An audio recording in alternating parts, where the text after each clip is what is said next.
ಈಗ ಪ್ರಿಯಾಂಕಾ ಖರ್ಗೆ ಅವರು ಆರ್ಎಸ್ಎಸ್ ಬಗ್ಗೆ ಇವತ್ತು ಒಂದು ಪತ್ರ ಬರೆದಿದ್ದಾರೆ ಸರ್. ಸರ್ಕಾರಿ ಅಧಿಕಾರಿಗಳು ಭಾಗಿಯಾಗಿ ಸರ್ಕಾರ ನಾನು ಅವ್ರಿಗೆ ಹೇಳಕ್ ಬಯಸ್ತೇನೆ, RSS ಅನ್ನೋದು ರಾಷ್ಟ್ರಭಕ್ತಿಯ ಸಂಸ್ಕಾರವನ್ನು ವ್ಯಕ್ತಿಗಳಿಗೆ ನೀಡುವಂಥ ಒಂದು ಕಾರ್ಯವನ್ನು ಕಳೆದ 100 ವರ್ಷಗಳಿಂದ ಮಾಡ್ಕೊಂಡು ಬರ್ತಾ ಇದೆ. ನಿಸ್ವಾರ್ಥ ಸೇವೆಗೆ ಇನ್ನೊಂದು ಹೆಸರು RSS. ನೇಷನ್ ಬಿಲ್ಡಿಂಗ್ ಅದರ ಉದ್ದೇಶ. ರಾಷ್ಟ್ರ ನಿರ್ಮಾಣ ಆಗಬಾರ್ದು ಅನ್ನೋದು ಅದು ರಾಷ್ಟ್ರಹಿತದ ಮಾತಾಗಲ್ಲ. ಪ್ರಿಯಾಂಕ್ ಖರ್ಗೆ ಅವರು ಇನ್ನೂ ಬೇಕಿದ್ರೆ ಹೇಳ್ಬೋದಾಗಿತ್ತು, ISS ಬೆಂಬಲಿಸುವಂಥವ್ರನ್ನ, ಮತೀಯವಾದವನ್ನ ಬಿತ್ತಕ್ಕಂಥವ್ರನ್ನ, ದೇಶದ್ರೋಹದ ಚಟುವಟಿಕೆ ಮಾಡ್ತಕ್ಕಂಥವ್ರನ್ನ, ಜಾತಿ ಹೆಸರಿನಲ್ಲಿ ಸಮಾಜ ಒಡಿತಕ್ಕಂಥವ್ರನ್ನ ನಿಷೇಧಿಸಿದ್ರೆ ಅದು ರಾಷ್ಟ್ರಕ್ಕೆ ಮತ್ತು ಸಮಾಜಕ್ಕೆ ಒಳ್ಳೆಯದಾಗತ್ತೆ. ರಾಷ್ಟ್ರಭಕ್ತಿಯ ಶಿಕ್ಷಣ ಕೊಡೋದನ್ನ ನಿರ್ಬಂಧಿಸಿದ್ರೆ ಅದರ ಲಾಭ ಯಾರಿಗಾಗತ್ತೆ?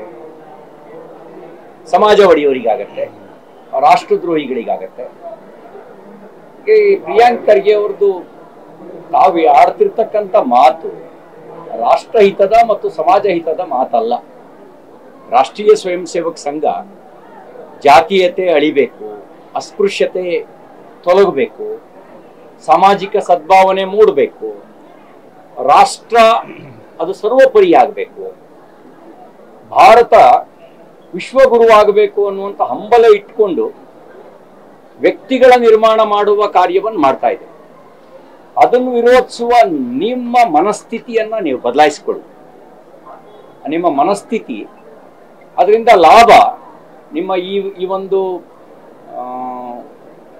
ಹೇಳಿಕೆಯ ಲಾಭ ಯಾರಿಗಾಗತ್ತೆ? ದೇಶದ್ರೋಹಿಗಳಿಗಾಗತ್ತೆ, ಸಮಾಜಘಾತಕರಿಗಾಗತ್ತೆ, ಜಾತಿ ಎತ್ಕಟ್ಟಿ ಸಮಾಜ ಒಡೆಯುವ ವ್ಯಕ್ತಿಗಳಿಗೆ, ಶಕ್ತಿಗಳಿಗೆ ಲಾಭ ಸಿಗುತ್ತೆ. ನೀವು ಅವ್ರಿಗೆ ಲಾಭ ಕೊಡೋಕ್ಕೋಸ್ಕರ ಈ ರೀತಿಯ ಹೇಳಿಕೆ ಮಾಡ್ತಾ ಇದ್ದೀರಾ. ಈ ರಾಣಿ ಚೆನ್ನಮ್ಮನ ವಿರುದ್ಧ ಮಲ್ಲಪ್ಪ ಶೆಟ್ಟಿ ದ್ರೋಹ ಮಾಡಿದಂತೆ, ರಾಜ ಜಯಚಂದ್ರ ಮಾಡಿದ ಒಂದು ತಪ್ಪು ನಮ್ಮ ದೇಶ ಗುಲಾಮ್ಗಿರಿಗೆ ಬರೋದಕ್ಕೆ ಕಾರಣ ಆಯಿತು. ನೀವು ರಾಷ್ಟ್ರಭಕ್ತ ಸಂಘಟನೆಗಳ ವಿರುದ್ಧ ಈ ರೀತಿ ಅಪಪ್ರಚಾರ ಮಾಡ್ತಾ, ಪಿತೂರಿ ಮಾಡ್ತಾ ಯಾರಿಗೆ ಲಾಭ ಮಾಡ್ಕೊಳಕ್ ಕೊಟ್ಟಿದ್ದೀರಿ? ಅರ್ಥ ಮಾಡ್ಕೊಳ್ಳಿ. ಇತಿಹಾಸವನ್ನು ನೋಡಬೇಕು, ವರ್ತಮಾನವನ್ನು ನೋಡಬೇಕು.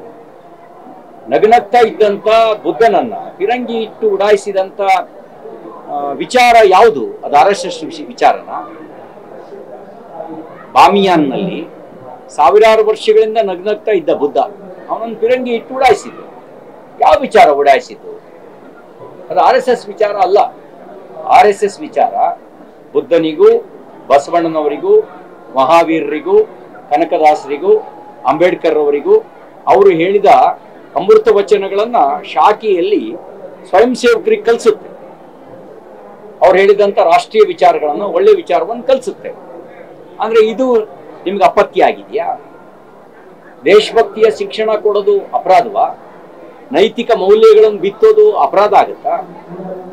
ಸಾಮಾಜಿಕ ಸದ್ಭಾವನೆಯನ್ನು ಮೂಡಿಸಬೇಕು, ಜಾತೀಯತೆ ಮತ್ತು ಅಸ್ಪೃಶ್ಯತೆಗೆ ಜಾಗ ಇರಬಾರ್ದು, ಇದರಿಂದ ರಾಷ್ಟ್ರ ಸಾಮಾಜಿಕವಾಗಿ ಹಿಂದುಳಿಯೋದಕ್ಕೆ ಕಾರಣ ಆಗಿದೆ ಅನ್ನುವ ವಿಚಾರವನ್ನು ಸ್ವಯಂ ಸೇವಕರ ಮನಸ್ಸಿನಲ್ಲಿ ಮೂಡಿಸಿ ಅವ್ರ ಮನ ಮತ್ತು ಮನೆಯಲ್ಲಿ ಜಾತೀಯತೆ ಮತ್ತು ಅಸ್ಪೃಶ್ಯತೆಗೆ ಜಾಗ ಇರಬಾರ್ದು ಅಂತ ಹೇಳೋದು ಅಪರಾಧ ಆಗತ್ತಾ?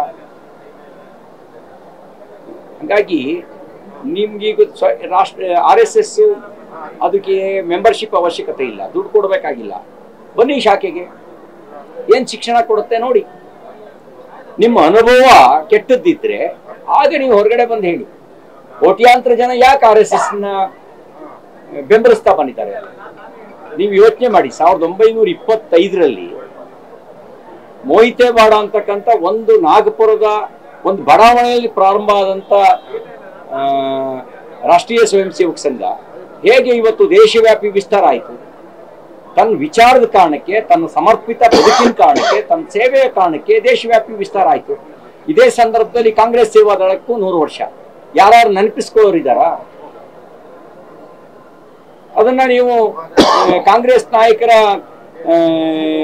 ಬಹುಪರ ಕೇಳುವ ಸಂಘಟನೆ ಮಾಡ್ಬಿಟ್ರಿ.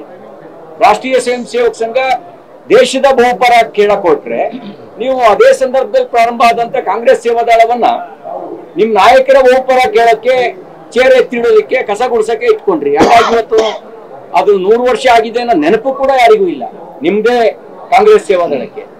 ಅದು ರಾಷ್ಟ್ರೀಯ ಸ್ವಯಂ ಸೇವಕ ಸಂಘ ಶತಮಾನೋತ್ಸವವನ್ನ ಸಮಾಜ ಪರಿವರ್ತನೆಯ ಒಂದು ವ್ರತವನ್ನು ಸ್ವೀಕಾರ ಮಾಡಿ ರಾಷ್ಟ್ರಕ್ಕೆ ಬಲ ಕೊಡಬೇಕು ಅನ್ನೋ ಸಂಕಲ್ಪದೊಂದಿಗೆ ಪ್ರಾರಂಭಿಸಿರೋದ್ರಿಂದ ಇವತ್ತು ವಿಶ್ವಮಾನ್ಯ ಆಗಿದೆ.